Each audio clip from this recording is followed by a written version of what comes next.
नमस्कार दोस्तों, मैं संदीप सुडा आपका स्वागत करता हूं हमारे YouTube चैनल पे। आज हम यहाँ प्रस्तुत हुए हैं या उपस्थित हुए हैं विद्यार्थियों की मुख्य समस्या पे। वो समस्या जो विद्यार्थी अभी रीट के एग्ज़ाम देने के बाद में जो आगे की भर्तियों के बारे में सोच रहे हैं कि द्वितीय श्रेणी की तैयारी करें या फिर स्कूल व्याख्याता की तैयारी करें। जो बच्चे MA और B.Ed दोनों हैं वो सोचते हैं कि द्वितीय श्रेणी अध्यापक भर्ती परीक्षा की तैयारी करें या स्कूल व्याख्याता की तैयारी करें। तो हमारे पास बच्चों के काफ़ी कॉल आए थे कि सर हम द्वितीय श्रेणी की तैयारी करें या स्कूल व्याख्याता की तैयारी करें। तो आज ये वीडियो स्पेशल उसी बात पे फोकस रहेगा कि आपको क्या करना है और आपके जो ये समस्या आ रही है उस समस्या का समाधान क्या होगा, और जो अगर आप स्कूल व्याख्याता की तैयारी करोगे तो उसमें क्या पढ़ना है, उसमें कौन कौन सा मैटर आएगा, खासकर हिंदी विषय में कौन कौन सा मैटर आएगा। अगर आप द्वितीय श्रेणी अध्यापक भर्ती परीक्षा की तैयारी करते हो तो उसमें आपको कौन कौन सी समस्या आएगी, उनका समाधान कैसे करना है। तो आज आपके लिए मैं और हमारे साथी है एक स्कूल व्याख्याता श्रीमान नरेश जी जोशी, हिंदी विषय के विषय विशेषज्ञ कह सकते हैं, जिनको प्रकांड विद्वान कह सकते हैं, उनसे भी मैं आपको रूबरू करवाऊंगा और अपने हिंदी विषय के बारे में बात करेंगे। तो स्वागत है भाई नरेश जी जोशी, आपका बहुत बहुत स्वागत है हमारे YouTube चैनल पे। तो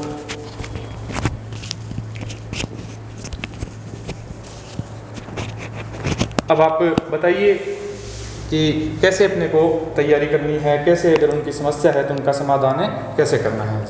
हाल ही में रीट भर्ती परीक्षा में अच्छे अंक भार प्राप्त करने वाले विद्यार्थियों को शुभकामना एवं जिनके अंक भार कम बने हैं उनको प्रबल आशा का संचार मानते हुए मैं द्वितीय श्रेणी और प्रथम श्रेणी में जो असमंजस की स्थिति पैदा हो रही है विद्यार्थियों में, उसका समाधान करने का प्रयास करूंगा।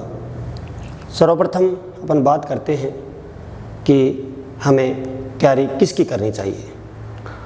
इसका पहला उत्तर तो यही होगा कि जिस लेवल में आप तैयारी करने जा रहे हैं उनकी पर्याप्त डिग्रियां आपके पास है या अभी जल्द परीक्षा से पूर्व मिलने की उन डिग्रियों की उम्मीद है। यदि आपके पास MA है ही नहीं तो आपके पास वो समस्या है ही नहीं, आप तो द्वितीय श्रेणी बिना संकोच के कर सकते हैं। जी सही है। लेकिन यदि आपके पास स्नातकोत्तर की डिग्री भी है तो द्वितीय श्रेणी और प्रथम श्रेणी में चुनाव कैसे किया जाए, क्या करें हम। सर्वप्रथम आपकी रुचि मायने रखती है। कुछ विद्यार्थी जिज्ञासु होते हैं, अच्छा व्याकरण हो सकता है उनका, लेकिन हिंदी साहित्य के इतिहास में उनको दिक्कतें आ रही है, उनकी बिल्कुल भी रुचि नहीं है। तो आप सर्वप्रथम मैं यूँ ही कहूँगा आज के दिन कि आपको द्वितीय श्रेणी भर्ती का चुनाव करना चाहिए। यदि आप हर फन मोला है, हर फन में मोला, आपको ग्रामर भी ठीक आ रही है, काव्य शास्त्र में भी अच्छी रुचि है, हिंदी साहित्य आप पढ़ने में सक्षम हैं, आप रुचि बना सकते हैं या रुचि है आपकी, तो आप क्या करें। द्वितीय श्रेणी और प्रथम श्रेणी में RPC के विज्ञापन के बाद यदि 1 माह का अंतराल आ जाता है, जैसे मान लेते हैं कि अगस्त में एग्ज़ाम की संभावना मानते हैं हम कि मान लो 1 अगस्त का आपका द्वितीय श्रेणी का एग्ज़ाम है और 30 अगस्त को आपका प्रथम श्रेणी का एग्ज़ाम है, तो 30 दिन में क्या कंप्लीट हो सकता है, समानताएं क्या है दोनों में, द्वितीय श्रेणी और प्रथम श्रेणी में समानताएं क्या है, अंतर क्या है। प्रथम श्रेणी की बात करें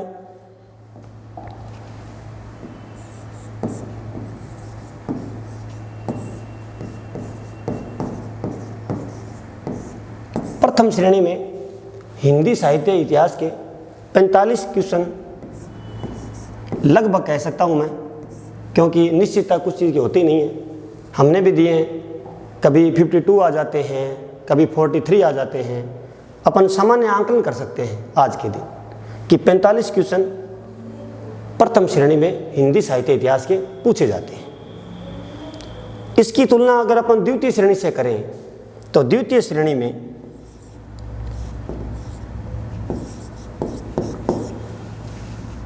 हाँ जी, स्टार्ट कीजिए। कोई नहीं।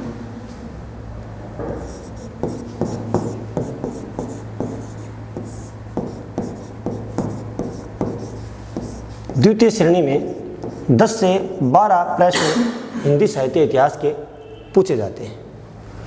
अब सवाल उठता है कि सर द्वितीय श्रेणी में 10 से 12 प्रश्न आ रहे हैं तो हमें इतिहास से पीछा छूट जाएगा, हमें कोई दिक्कत ही नहीं होगी। दिक्कत होगी, समस्या तो है, लेकिन हर समस्या का हल है आज नहीं तो कल है। सही बात है। द्वितीय श्रेणी में 10 से 12 प्रश्न आ रहे हैं, लेकिन आप भूलिएगा मत, आपके द्वितीय श्रेणी में कक्षा 9 से 12 की हिंदी की समस्त पुस्तकें, जिनका एक एक शब्द आपको कंठस्थ होना चाहिए। जी जी, सही है। जब आप इन किताबों का आरंभ करेंगे पढ़ने का तो उसमें किसी कवि का परिचय दे रखा है, जैसे शमशेर बहादुर सिंह, जयशंकर प्रसाद, वो भी हिंदी साहित्य इतिहास का हिस्सा हैं। अगर आपने हिंदी साहित्य का इतिहास नहीं पढ़ा है तो आपको क्रमबद्ध रचनाओं की समस्या आएगी। सही बात। अब 9 से 12 के लगभग 45 प्रश्न आते हैं किताबों से।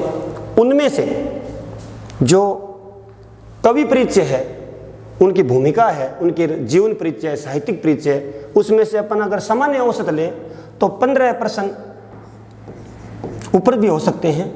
15 प्रश्न कवि परिचय से पूछे जाते हैं जो हिंदी साहित्य के इतिहास का हिस्सा है। तो यहाँ 12 और प्लस में 15 बराबर स्कोर 27 का हो रहा है। अर्थात हिंदी साहित्य का इतिहास आपको पढ़ने का फायदा क्या है कि आप 27 प्रश्न सही कर पाएंगे यदि आपने हिंदी साहित्य के इतिहास को बड़ी गंभीरता से पढ़ा हो। दोनों में ये कॉमन बात है। उसके बाद इसमें प्रथम श्रेणी में अपन व्याकरण की बात करें तो इसमें 2 से 4 बिंदु ही हैं, जिसमें समास, उपसर्ग, प्रत्यय, वाक्य शुद्धि, सामान्य व्याकरण कह सकते हैं, बिल्कुल नॉर्मल। लेकिन अगर द्वितीय श्रेणी की बात करें तो व्याकरण में 0 से अब तक, अर्थात वर्ण विचार से लेकर के जो भी आपके व्याकरण के बिंदु हैं वो सभी इसमें शामिल किए गए हैं।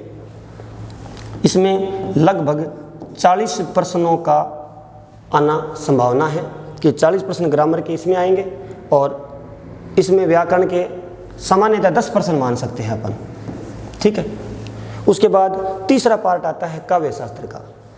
काव्य शास्त्र में इसमें आते हैं 10 प्रश्न और सामान्यतः इतने ही प्रश्न इसमें आते हैं।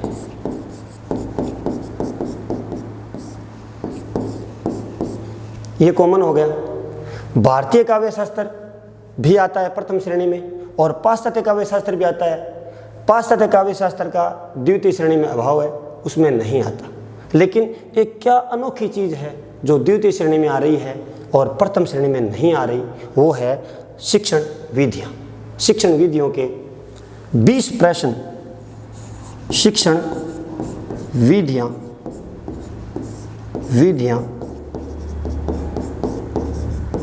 के 20 प्रश्न द्वितीय श्रेणी में आते हैं जो कि प्रथम श्रेणी में नहीं है। हाँ, अब माइक दीजिए सर। अब बच्चों के चुनाव, एक तो ये हो गया कि द्वितीय श्रेणी का अगर चुनाव करते हैं, जो बच्चे एमए लेवल पे हैं और द्वितीय श्रेणी का चुनाव करते हैं तो उनके लिए ये मैटर है, ये मैटर कह सकते हैं भी ये मैटर द्वितीय श्रेणी का आता है, ठीक है। और अगर प्रथम श्रेणी का चुनाव करते हैं तो ये मैटर आता है। लेकिन अब समस्या आती है कि बच्चों ने अगर चुनाव कर लिया द्वितीय श्रेणी का, तो द्वितीय श्रेणी में आगे उनको जैसे पार्ट अगर चूज कर लिया, उन्होंने अगर चुनाव कर लिया पार्ट का कि भी अगर द्वितीय श्रेणी की तैयारी करेंगे, तो तैयारी करने के दौरान और ये जो पार्ट है ये जो पढ़ने में उनको क्या क्या समस्या आएंगी, उनके बारे में थोड़ा सा मार्गदर्शन दीजिए।